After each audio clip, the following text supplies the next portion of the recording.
Welcome to your Monday. It is your Pratt Pack, and we begin the flooding in Texas, the tragedy, the heartache, and yes, families that will be affected for generations.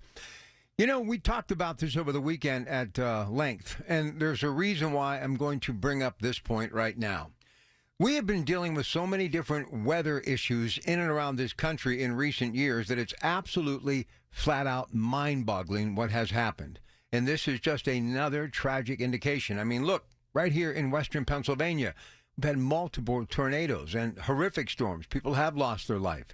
But when you look at weather-related issues that have caused monumental problem and taken lots of life, it's endless. And this seems to be something that is needed to be talked about. You need to pray for the families in that community because they will need it for sure. And those first responders who are doing everything humanly possible, please keep them all in your prayers. And everybody is all in trying to make a difference, but it will not take away the heartache that people will be feeling and these family members and survivors for the rest of their time on this earth. But here's the question. You know, we've been so busy in America going through so much politically, the great divide, losing our economy to the point we are trillions in debt. We talk about the foundation that is the brick and mortar, the roads and bridges that have been crumbling in front of our very eyes for generations. But now I think we need to take a very close look at how we respond and we warn people about weather-related issues. Now, granted, growing up in western Pennsylvania, when you got a tornado watch or warning, you looked at it, you thought about it, but you really didn't think anything would ever happen. Well, now that's not the case. When I hear anyone talk about a tornado, anything, I'm all in because I've seen firsthand how you cannot bank on anything being safe. And when people such as the National Weather Service is warning you, and those warnings, of course, heard here on KDKA, you better be all ears and you better pay attention because the weather is changing, as are these horrific natural disasters.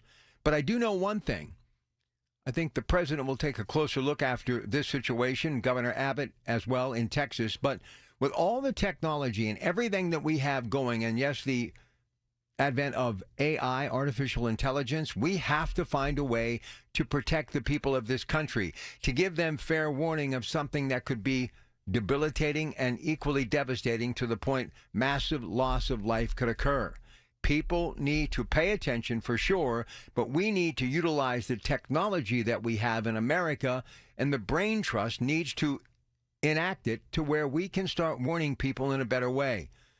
No, we're not going to take back the lives of people that we lost and bring them back to us, but maybe they will not have died in vain, and we'll be able to use this situation as a catalyst to use technology and the human race to make it safer for people, not just in this country, but around the world when it comes to weather-related issues. And please, I remind you to keep the people of Texas in your prayers.